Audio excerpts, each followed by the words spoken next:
ഹരി ഓം. Divine vlogs വിത്ത് ഇന്ദുവിലേക്ക് ഏവർക്കും സ്വാഗതം. എല്ലാവർക്കും എൻ്റെ നമസ്കാരം.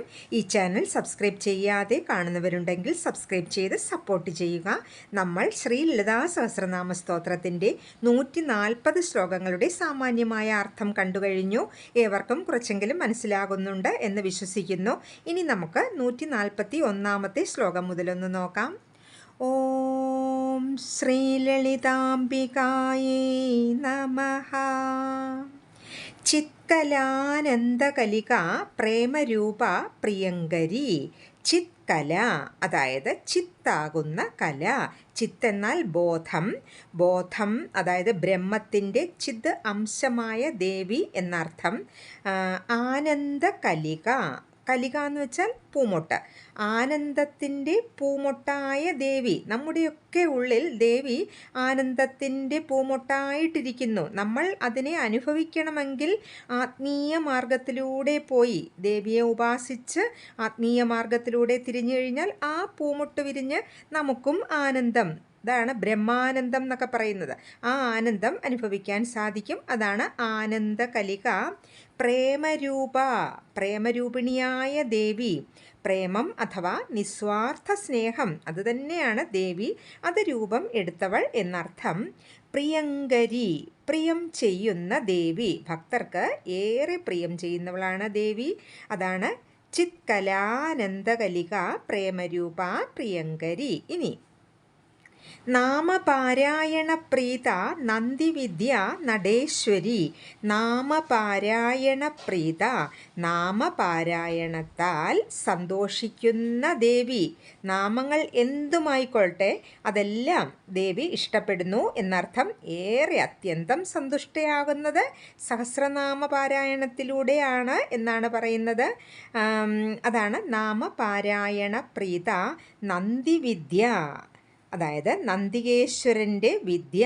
നന്ദികേശ്വരൻ ഉപാസനയാൽ ആർജിച്ച വിദ്യയാണ്. അതാണ് നന്ദിവിദ്യ. നടേശ്വരി, നടരാജ പത്നിയായ ദേവി, മഹാദേവൻ്റെ പത്നിയായ ദേവി എന്നർത്ഥം. അതാണ് നടേശ്വരി. നാമപാരായണ പ്രീത നന്ദിവിദ്യ നടേശ്വരി. അടുത്തത് മിഥ്യാ ജഗത് അധിഷ്ഠാന മുക്തിദ മുക്തിരൂപിണി. മിഥ്യാ ജഗത് അധിഷ്ഠാന, അതായത് മിഥ്യയായ ഈ ജഗത്തിൻ്റെ അടിസ്ഥാനമായിരിക്കുന്ന ദേവി. മിഥ്യ എന്ന് പറഞ്ഞാൽ ഉണ്ടായി മറയുന്നത് എന്നർത്ഥം. ഈ കാഴ്ചയിൽ സത്യമാണെങ്കിലും അത് വെറും മിഥ്യയാണ്. ഈ ജഗത്ത്, പ്രപഞ്ചം എന്ന് പറയുന്നത്, അതിന് അധിഷ്ഠാനമായ ബ്രഹ്മതത്വം അത് ദേവി തന്നെയാണ്. എല്ലാത്തിനും താങ്ങായി നിൽക്കുന്നവൾ എന്നർത്ഥം. അതാണ് മിഥ്യ ജഗത് അധിഷ്ഠാന മുക്തിദ, അതായത് മുക്തി നൽകുന്ന ദേവി. മുക്തിരൂപിണി, മുക്തിരൂപിണിയായ ദേവി, അതായത് സാധകന് ജിജ്ഞാസുവിന് ആനന്ദം നൽകുന്നവൾ എന്നർത്ഥം. അതാണ് മിഥ്യ ജഗതധിഷ്ഠാന മുക്തിദ മുക്തിരൂപിണി. അടുത്തത് ലാസ്യപ്രിയ ലയകരി ലജ്ജ രംഭാതിവന്ദിത. ലാസ്യപ്രിയ, ലാസ്യ നടനത്തിൽ പ്രിയമുള്ള ദേവി. ലയകരി, ലയകരി എന്ന് വെച്ചാൽ ലയമുണ്ടാക്കുന്ന ദേവി.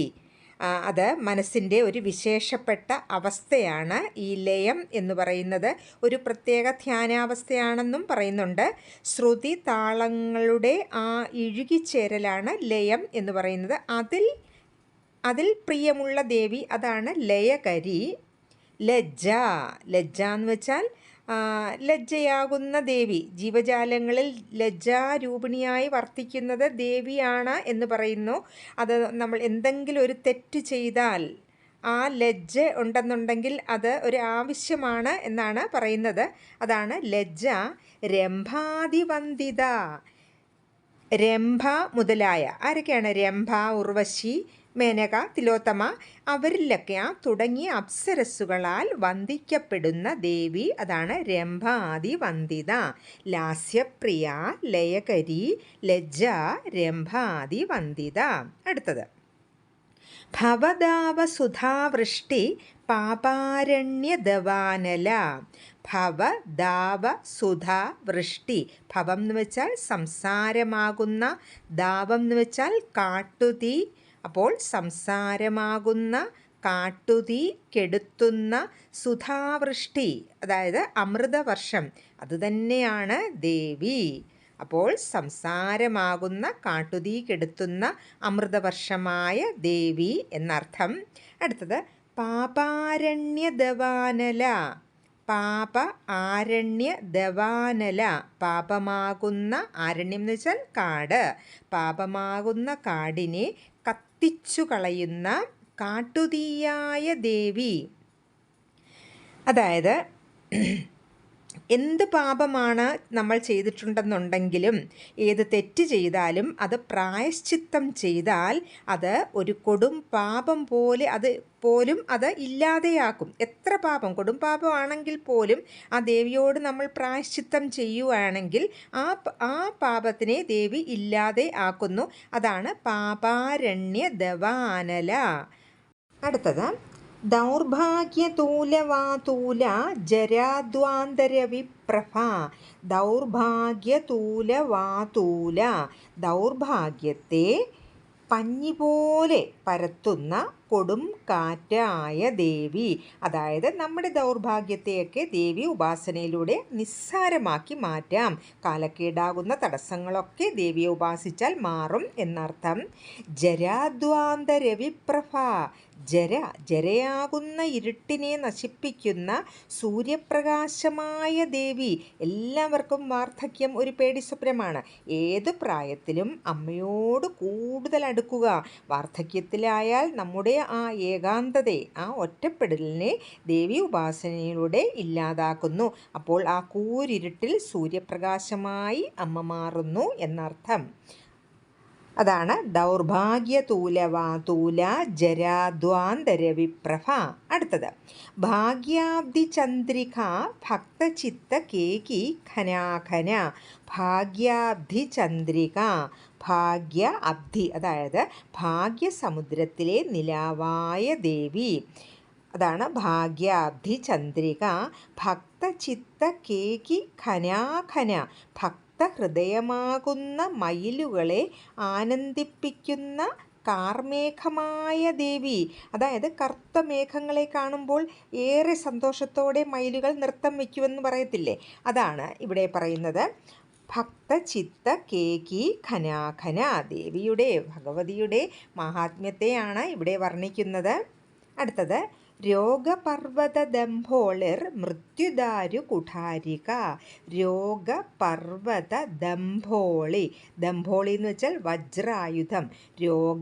രോഗങ്ങളാകുന്ന പർവ്വതത്തെ തരിപ്പണമാക്കുന്ന, ഛേദിക്കുന്ന ദംഭോളി, അതായത് വജ്രമായ ദേവി. രോഗം നമുക്ക് എപ്പോൾ വേണമെങ്കിലും, ഏത് സമയത്തോ ഏത് പ്രായത്തിലോ ആകട്ടെ, രോഗങ്ങൾ നമ്മളെ പിടികൂടാം. അതാണ് രോഗങ്ങളാകുന്ന പർവ്വതം എന്ന് പറയുന്നത്. ആ ഭാരം ചുവക്കുന്നവർക്ക്, ആ രോഗമാകുന്ന ഭാരത്തിൽ ഇരിക്കുന്നവർക്ക് വജ്രായുധമായി ദേവി മാറുന്നു. അതായത് ആ രോഗങ്ങളെയൊക്കെ ദേവി ഉപാസനകളോടെ ഇല്ലാതെ ആക്കുന്നു എന്നർത്ഥം. അതാണ് രോഗപർവ്വത ദംഭോളർ മൃത്യുദാരു കുഠാരിക. മൃത്യുദാരു, മൃത്യു എന്ന് വെച്ചാൽ മരണം, ദാരു എന്ന് വെച്ചാൽ വൃക്ഷം, കുഠാരിക എന്ന് വെച്ചാൽ കോടാലി. മരണമാകുന്ന മരത്തെ വെട്ടിമാറ്റുന്ന കോടാലിയായ ദേവി. അതായത് തൻ്റെ ഭക്തർക്ക് മരണഭയത്തെ ഭഗവതിയായ പരാശക്തിയായ ജഗദംബിക മാറ്റിത്തരുന്നു. മൃത്യുദാരു കുഠാരിക. രോഗപർവ്വത ദംഭോളർ മൃത്യുദാരു കുഠാരിക. അടുത്തത് മഹേശ്വരി മഹാകാളി മഹാഗ്രാസ മഹാശന. മഹേശ്വരി, മഹേശ്വരിയായ ദേവി, ശിവൻ്റെ പത്നിയായ ദേവി. മഹാകാളി, മഹാകാളിയായ ദേവി. മഹാകാളി എന്ന് വെച്ചാൽ കാലത്തെ നിയന്ത്രിക്കുന്നവൾ എന്നർത്ഥമുണ്ട്. അസുര സംഹാരത്തിനായി ദേവി സ്വീകരിച്ച ഭയങ്കര രൂപം ആണ് കാളി, അങ്ങനെയും അർത്ഥമുണ്ട്. അതാണ് മഹാകാളി. മഹാഗ്രാസ, ഗ്രാസ എന്ന് വെച്ചാൽ വിഴുങ്ങുന്ന, എല്ലാം വിഴുങ്ങുന്ന ദേവി. നമ്മൾ ഇതിനു മുമ്പും കണ്ടു കഴിഞ്ഞു. പ്രളയകാലത്ത് ദേവി പ്രപഞ്ചത്തെ തന്നിലോട്ട് ലയിപ്പിക്കുന്നു. അതാണ് മഹാഗ്രാസ. മഹാ അശന, അശന എന്ന് വെച്ചാൽ ഭക്ഷിക്കുന്നു, എല്ലാം ഭക്ഷിക്കുന്നു. ആ പ്രളയത്തിൽ സർവചരാചര പ്രപഞ്ചത്തെയും തന്നുള്ളിലേക്ക് ആക്കുന്നത് കൊണ്ടാണ് ഇവിടെ മഹാ അശന, എല്ലാം ഭക്ഷിക്കുന്ന ദേവി എന്ന് പറയുന്നത്. മഹേശ്വരി, മഹാകാളി, മഹാഗ്രാസ, മഹാശന. അടുത്തത് അപർണ, ചണ്ഡിക, ചണ്ഡമുണ്ടാസുര നിഷൂദിനി. അപർണ, അപർണ എന്ന് വെച്ചാൽ ഇവിടെ പാർവതീ ദേവിയെക്കുറിച്ചാണ് പറയുന്നത്. പാർവതീ ദേവി ഒരു ഘട്ടത്തിൽ ശരീരധാരണത്തിനായി പർണം, അതായത് ഇല മാത്രം കഴിച്ചു. പിന്നെ അതുപോലും കഴിക്കാതെയായി എന്ന് പറയുന്നു. ആ ഇല പോലും, പർണം പോലും കഴിക്കാതെ ആയ ഒരു അവസ്ഥയിൽ പാർവതീദേവി ഇരുന്നത് കൊണ്ടാണ് അപർണ എന്ന പേര് വന്നത്. അതാണ് അപർണ. ചണ്ഡിക, ചണ്ഡികയായ ദേവി. ചണ്ഡം എന്ന് വെച്ചാൽ കോപം. കോപമാണ് ചണ്ഡികാദേവിയുടെ സ്വഭാവം. അതിന് അസുര സ്വഭാവം ഉള്ളവരിൽ ദേവി ക്രുദ്ധയായിരിക്കുന്നു. അതാണ് ചണ്ഡിക. ചണ്ഡമുണ്ടാസുര നിഷൂദിനി, അതായത് ചണ്ഡൻ, മുണ്ടൻ എന്ന അസുരന്മാരെ വധിച്ച ദേവി. നമുക്കറിയാം ദേവി കാളിയുടെ രൂപത്തിൽ ചണ്ഡമുണ്ടന്മാരെ വധിച്ച കഥ ദേവി മഹാത്മ്യത്തിലുണ്ട്. അതാണ് ചണ്ഡമുണ്ടാസുര നിഷൂദിനി. അപർണ, ചണ്ഡിക, ചണ്ഡമുണ്ടാസുര നിഷൂദിനി. ഏവർക്കും മനസ്സിലാവുന്നുണ്ട് എന്ന് വിശ്വസിക്കുന്നു. നമുക്ക് ബാക്കി അടുത്ത വീഡിയോയിൽ അപ്ലോഡ് ചെയ്യാം. എല്ലാവർക്കും എൻ്റെ നമസ്കാരം. പരാശക്തിയായ ജഗദംബികയുടെ അനുഗ്രഹം നിങ്ങൾ ഓരോരുത്തർക്കും ഉണ്ടാകട്ടെ എന്ന് ആത്മാർത്ഥമായി പ്രാർത്ഥിക്കുന്നു. ഹരിയം.